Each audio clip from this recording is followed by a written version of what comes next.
Welcome back. I'm Jessica Barbier, your host for the Cox OC Connection.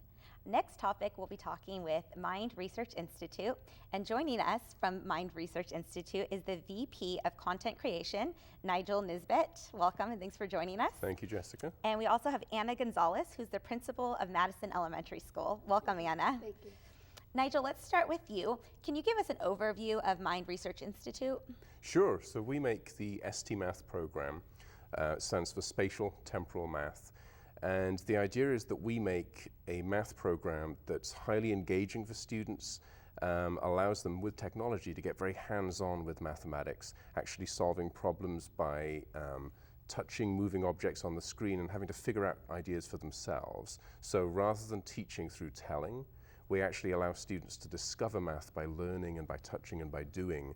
And it's very powerful. This sort of methodology allows students to really own the learning rather than just sort of being told. So you do the content creation, so I'm going to give you a correct. challenge. If you could illustrate to me, because I had Sure. the privilege of seeing a walkthrough and actually seeing the kids on the computers. Okay. So if you can give our guest a visual and kind of the difference between ST math and then the way that I learned math in elementary Sure, school. absolutely. So let's take something like, say, long division, okay? This is close to my mind because we're literally about to release a 6th grade program, so this is something we did for this right now.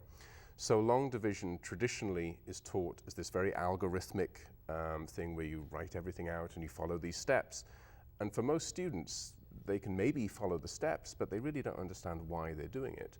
So we built a game called Division Snake, where literally there's a pile of balls, depending on the number that you're trying to divide into, and you have this snake, which you choose how many balls are going to fit into each segment of the snake.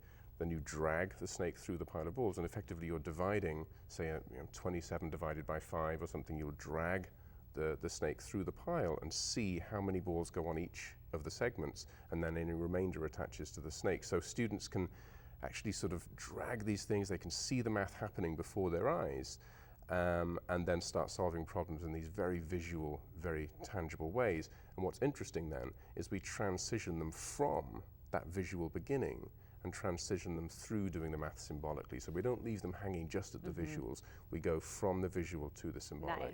Where were you when I was in elementary school? Trying to 1, 2, 3, 4, 5. And I would love your feedback from the school standpoint and your experience with Mind Institute at your elementary school. Well, actually, we were very fortunate to be one of the first schools to use ST Math back in the early 90s. And through the years, we've seen it grow. Our students have gotten better at math because of the program. Compared to the state, we're 25 to 30% above the performance of the state statewide. So, but it's really exciting to see how students understand the concept. They don't just learn how to go through the motions. They understand the mathematical concepts really well. And we see it year after year, and we're very excited on the impact this has on our kids. And the common, I feel like anytime you talk to a teacher or walk through a school, the number one thing you hear right now is the Common Core state standards. So how does the programs that you're doing with Mind get you guys ready for these testings? Well, one of the biggest differences going to the new Common Core standards is going deeper and understanding the concepts, not just memorizing the rules or the process. And I think Mind Institute has done that from the very beginning. It's not just, memorizing the rules and putting it together. So I think ST Math has been in the forefront even before the Common Core standards came about. And I think now we're better adapted to be able to do that, the transition over. But we're moving into using ST Math also to help understand concepts deeper. So in a lot of ways, it's done it even before we started the Common Core, and it just enhances it in a lot of ways. Nigel, now I want to talk about one of my favorite things about Mind Institute, and that's your little mascot, Gigi. Absolutely. Can we talk about his origin and who he is and how he relates to the programs in the elementary school? Sure, because it's kind of fun because on the one hand, you've just got a cute penguin. I mean, all kids love Gigi. They really do. They really do develop almost a relationship with Gigi. But Gigi actually has a very, very concrete purpose. So we've actually been able to take all math and basically boil it down to figuring out what they have to do to get Gigi across the screen. So on the one hand, it's a cute character who's in every game, but on the other, there's this very deep purpose, which is if you figure it out, Gigi crosses the screen. So kids love Gigi.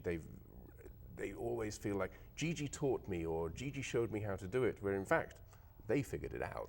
But to them, Gigi is the hero, the teacher, but really Gigi doesn't say anything.